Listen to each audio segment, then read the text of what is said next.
Hey everyone, welcome to Back to Basics number 5 out of 10. So we are halfway through as of today.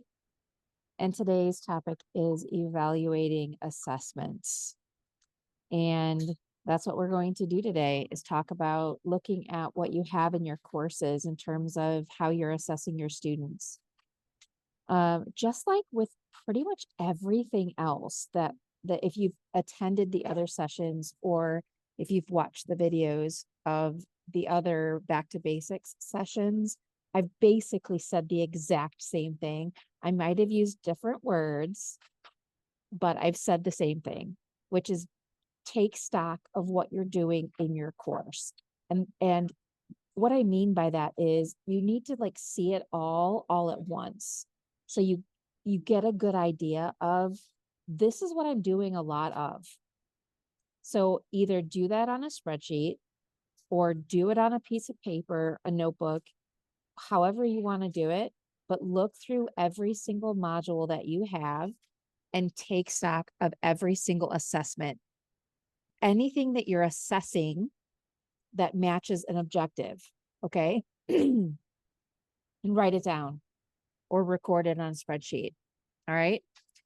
Then you can look at that and say, well, you might be sad. You might be like, oh my gosh, I'm testing these students to death, or I'm quizzing these students to death. Or, oh my goodness, I have so many papers. No wonder they're, moaning and groaning. And I'm just papered out. I'm grading so many papers because you notice how much you have them writing. Okay. And you notice that. If you don't want to do that by yourself, you can always ask for somebody to help you do it or do it for you. If you're really, really busy and you don't have time, you can ask somebody to do it for you in City. And we can do that for you and share the results with you. Hey, you've got, 4 exams, you've got 3 quizzes, you've got 6 papers, you've got this, you've got that. And then with that instructional designer, you can decide, does anything need to be changed? Maybe you're secretly awesome. Maybe nothing needs to be changed. Wouldn't that be great? You're like, oh yeah, I've got this, I've got it going on. I don't need to do anything. But maybe you do. Maybe you need to change a little bit, or maybe you need a kind of an overhaul with how you're assessing your students. But if you see it all on paper or on a spreadsheet, you can get a good idea of, all right, this is probably where we need to make a little bit of change in what we've got going on in your course. Now, this is true for any type of course that you're teaching, whether it's face-to-face, online, or hybrid. This is not just for online courses. The next thing to look at is AI. Everybody has their opinions about AI. So you need to first consider, do you want to prevent the use of AI or do you want to use AI with your students or allow your students to use it? So that's going to determine where you go from there. So if you are really, truly, fundamentally against the use of generative AI, then you're going to need to take steps to try and prevent students from using AI. And there are things that you can do. But I mean, it's not going to be foolproof, right? If students really want to cheat, they're going to find a way to cheat. But there are things that you can do to discourage the use of AI. And one of those ways is really making assignments and assessments very personal. And it's like super discouraging if it's a very personal type of assignment where it's a lot of opinion and a lot of creation versus rehashing facts, writing research papers, that kind of thing. If you want students, if you're open to the use of AI in student assessments, there's a wide variety of things that you can do to encourage students to use AI while they're still being assessed on assignments. Peg, it really enjoys AI. She can help you with that. We have the T3 course, Teaching, Technology, and Training. that you all have access to in Canvas. There's a whole section on AI, all kinds of ideas on it. You can even just use AI yourself. Okay. Go to your whatever AI that you use. You can use Gemini here, or you can use Copilot. I was just having a conversation with Copilot earlier today. I'm getting more amenable to using Copilot. I was kind of Copilot averse until Copilot was, I don't know. I'm I like it a little bit more now than I did before. Anyway, Copilot or whatever you like using, ChatGPT or Gemini, you can use it and ask it to help you with whatever it is that you're wanting. Now watch me lose my there it is. Also want you to consider learner preferences. So students have a wide variety of preferences of how they like to be assessed on things, right? I am a horrible test taker. I freak out. To Emily Rush today, I got to meet Emily for the very first time face to face today. That was so cool. We've been working together for years and I never got to see her face to face until today. She doesn't like tests. Like she has to get her Illinois driver's license, so she has to take it, the test, and that's scary for people who don't like to take tests. But there are people who just thrive with them, like my oldest son and my daughter. I mean, they just like no big deal, right? But like if you ask my husband, for example, who also takes tests well, to write a paper, and it's like deer in headlights. And for me, I'm like, yes, give me a paper. I want to write a paper, right?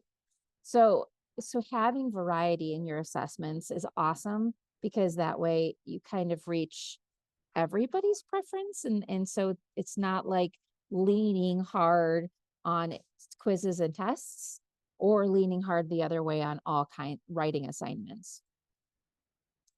Combining low stakes, high stakes, and no stakes is also really important because just for common sense reasons, like if you have all of your assessments as high stakes assessments, that causes a lot of anxiety in your students. It also encourages cheating because then they're just freaking out every time they have a quiz because it's worth so much of their grade.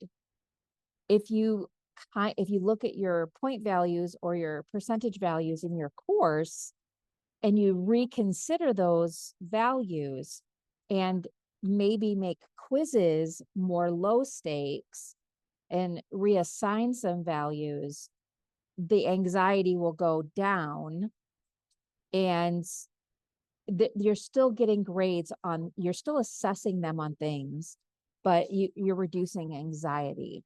You can even make some things no stakes where you're just giving them some formative quizzing to see what they know, giving them practice. Like if they have, like in College of Nursing, where they have to take these massively high stakes assessments to be able to get through these, what are they called?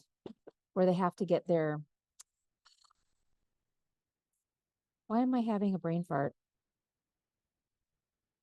You guys know what I'm talking about, right? Like they have to go through Your licensing exam? yes, thank you. I couldn't Yeah. think of the word licensing. Okay. To be able to get their licensing, get through their licensing exams, they have to take those. So they do have to get comfortable with some high stakes things. But at least in your class, if you give them some no stakes quizzes where they're just getting used to it, and it's like, yeah, this is what you should know. Take these quizzes and let's see how you did. And let's go through it as a class. What you got wrong.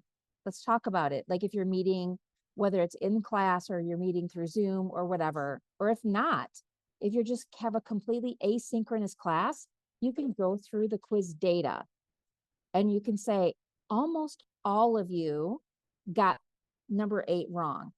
It could be that I wrote the question poorly, and that very well could be you wrote the question poorly, or it could be that it was a tough topic, or it could be that whatever the content didn't cover it adequately or whatever, but you can make a video about question number 8, about that topic, about that content, and say, let's talk about this. And here's the correct answer, and this is why it is what it is. And that way it's the anxiety is gone because it's not a high stakes thing.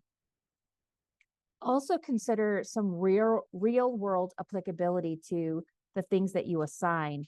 And this is also where you can avoid AI use if you don't want them to be using generative AI. If you have them getting involved in doing things that might involve their community, and getting involved in their community, some social determinants of health, if it's appropriate for your topic. There's a variety of things that you can use. Any questions or comments so far, or anything that you're remembering that you're doing or thinking about that I've said so far? I can't see your faces right now, so you'll just have to speak up.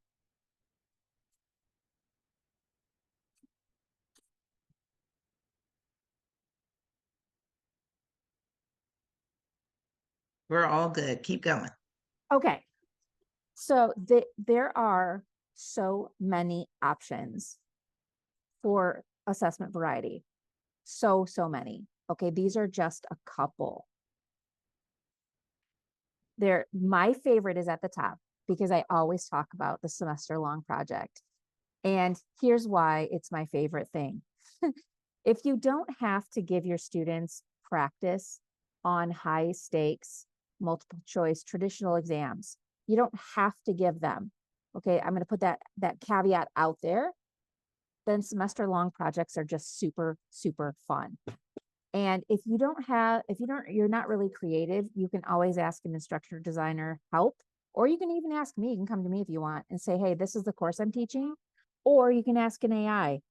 That's the quickest part. Go to AI and say, hey, I want to create a semester long project. This is the class that I teach. What are some ideas? So the semester long project would be something that they turn in bits and pieces of it along the way. Okay. So that also discourages AI use, and you allow them to choose their own topic, something that's meaningful to them related to the topic of your course.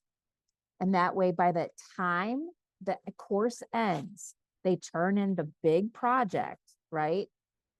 And you have almost all of it graded. And so at the end of the semester, it's not that bad for you as the faculty member. And they've got this really cool project that they've worked on that they can showcase in a portfolio or something like that when they graduate, that they have this thing that they did, and they will probably be super proud of it. Cases, I'm sure many of you already use cases, but you can have students write them, work on them using short quizzes, AI assisted assignments where the students are using AI as part of their assignments, using AI as a feedback assistant.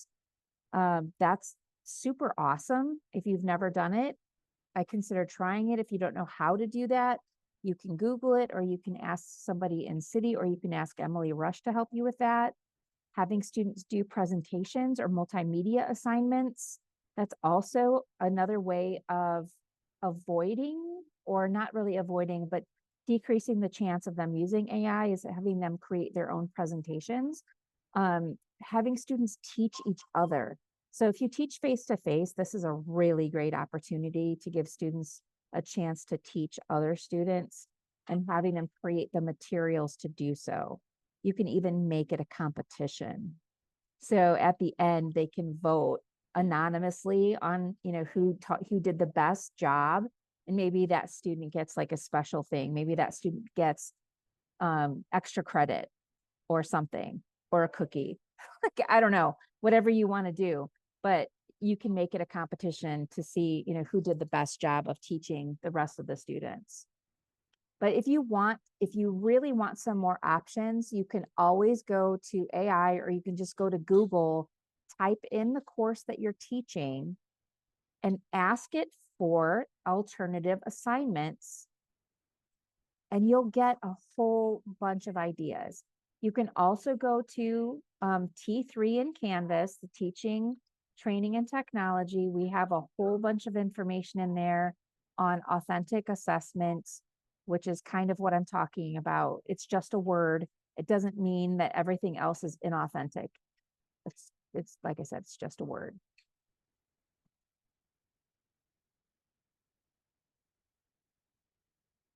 Seek help. You do not have to do all of this alone. And I think that that's what freaks faculty members out, is when we in city suggest big change, like modifying assessments, is that, oh my gosh, I have no time for this. I barely have time to do what I'm doing now. I don't have time to overhaul a course, overhaul assignments, overhaul assessments. But you don't have to do it alone. It's sometimes instructional designers will take on a full course as a project, and it'll take a whole semester, but you have the designer to help you. You tell the designer, hey, I really, really want to overhaul my assessments. And you work together over the course of, I don't know, 16 weeks, maybe longer. And you work together and you have that person help you do it. So it's that, so you don't feel like the onus is on you to do it all by yourself. Just because the designer is not the subject matter expert doesn't mean that, in this case, she doesn't know how to help you, because we do know how to help you. One of the things that we do see a lot when you're talking about traditional assessments is that the exam questions can be very poorly worded. And if you need help just reviewing those, like if you really need to have somebody take a second glance at your exam questions, or you want to, you can have a designer do that too, just to take a look. Another thing is, and we've seen this where faculty members get really worried about giving students opportunities to review exams, questions, and answers, because they reuse tests. There's no way to prevent students from screenshotting or even taking a picture with their phone. It's just, there's no way to stop that, except if you don't reuse your exams. And a way to do that is by creating test pools, exam question pools, I mean. So sometimes it's just changing one part of a question 3 or 4 different times. And it becomes a pool of questions, and perhaps you have 250 questions, and the exam pools, PULLS, 50, okay, or 75 or whatever from that 250 randomly. So every student gets a different question, and you also randomize those 75 or 50 questions. So no student gets the same question at the same time. So that really decreases the chance of a student, even if they screenshotted it or took a picture of it, the chance of them sharing it with somebody who's taking the class the next time, of them even getting the same exam, it's almost not gonna, it's not gonna happen. So creating those test pools is something. Yes, Lisa.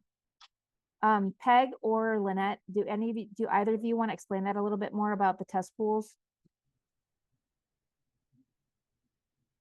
Yeah, Lynette, do you want to jump in or do you want me to? You can handle it. Okay. Well, so basically, test banking works, you instead of, if you already have questions created, you can just load them into the test bank. You can re-import the quiz and automatically import those questions into a test bank. You can create test banks based on subject, based on the exam number, based on, the color of the sky when you decided to create that text bank. I mean, you set it up how you want it to be um situated, and then basically, so if you're teaching a class on anatomy, you have, bones, you have organs, you have nerves, and then you just tell the system to pull 5 questions from bones, 5 questions from nerves, and 5 questions from whatever else I just said, because my memory is like a sieve, and it creates the questions. So the more questions you have in any particular bank, the better off you are. So theoretically, you could have 6,000 questions in there, all of them of equal weight and um, development, and create as many tests as you want. You could create a new test for every person practically. Yep. So is it one giant bank for Nope. me, or is it a separate bank per course? You can do it either way or both. Okay, Yeah, that's the cool part too. And if we do it right, we can actually share questions across courses, which Mhm. promotes cross-course learning when reinforcing what you should have learned, in a course that you've already taken. You can just pop a quick question in there from the course that they just took, just to see if they're still 'Cause you can paying share them. attention. Yeah, you I can can share do them. that. Okay. All right, Yeah. thank you. Yeah, Appreciate that. it's really great, and it's such a wonderful tool because you're kind of like, you're beating students at their game by doing that so that you can say, go ahead, cheat, go ahead. Because nobody's going to get the same test. They're not going to get the same test 2 years from now. Yeah, Nobody's going to get, it's not going to be that way. And so you can use just, if you meet with an instructional designer, they can show you how to do this. And okay, it might take a little work in the beginning, but Yep. once they show you how, or just sit with you and work with you on like modifying those questions just a little bit, like taking one question and modifying just a slight thing about that question, you can maybe make 5 out of the same concept. okay. You see what I Right. mean? The only thing you have to be careful of is that you don't just randomly pull at that point, because then it's conceivable that you'd get all 5 of those same Oh, you're right. question. So you You're you right. want to Yeah, just be mindful that as you're making those iterations, you're filing them appropriately so you don't end up with 50 questions, 50 of the same question on an exam. That's why Okay. she's the designer and I'm not. And so another thing that you can do is Google your course. You can go into Google and Google your course topic and see what other people are doing. And you can get ideas for assignments and assessments that way. But AI is way better now. Way better. If you just go into whatever AI you use or haven't used it yet, you go into Copilot, it's built right into our Office 365 and just ask it. Can you give me some alternative assignment ideas for, and whatever your course topic is? And then it'll give some to you and be like, that is so cool. And then it'll say, would you like me to give you assignment descriptions? Yes, I would. Give me assignment descriptions. And it'll give everything to you. So it's pretty cool. Don't be afraid to use it. Thank So you. Appreciate that. yeah, it's pretty awesome. So then the last part of this is when you're ready to start revising your assessments is do it in your dev shell. If it's easier for you to start small, you can say to yourself, okay, I only have time to, I'm not going to do, okay, let's say you have 5 quizzes in your class and you want to replace 2 of them with something different. So that's my goal. For the next time I teach this class, I'm going to replace 2 quizzes with something different. And that's okay. And then just do that. Replace those 2 quizzes with something a little bit different. But what would be interesting is to keep that previous semester for that class, keep that data or the student responses or your student evaluation data, and then compare it after you make the changes to your assessment, and just to see if anything changes, especially if you do a substantive change on the type, either your assessments or your assignments, because I covered assignments also in Back to Basics, just to see what the students say, because that'll make you feel really good that students notice the effort that you're putting into making revisions and making changes, and that it wasn't all for naught. So, any questions, any comments? I threw Heather a private message. I wasn't sure if she'd be willing to talk about NSG 537 and how we've been tinkering with the assignments over the last 18 months or so. Heather. Heather, are you open for that, or is that putting you on the spot too much? And it's Oh, okay no. if it is. That's fine. I'm sorry, I missed that note in the chat. So in 537, it was a very heavy paper writing course. And so the team has vamped that course quite a bit under the course lead. And so we took one paper and we transformed it into a PowerPoint presentation where the students devised their own case study. We took a couple other papers and turned them into interactive discussion board postings with responses. And then we took a final paper and we turned it into a group project. Okay. And did you notice anything different? So we're still collecting data on the course. The students overall, are getting writing components of how to put things together, how to break bigger writing assignments into pieces. And the alternative assignments seem to align a little bit better with our objectives. So Okay. this is a course that serves students from multiple different types of programs. It also differs depending on the state in which the nurse practitioner student is working within. And so the alternative assignments allow for that diversity. Perfect. Thank you for sharing. I appreciate it. And if any of you ever do this and you do something different, reach out to City and let us know. I would love to hear it. I mean, I will hear about it if you work with a designer, but if you decide not to, reach out and let us know. And I really appreciate hearing all about it. Thank you, everyone. Appreciate your time this afternoon. Thank you. Have a great day. Thank you. Thanks, bye-bye. Bye, everybody.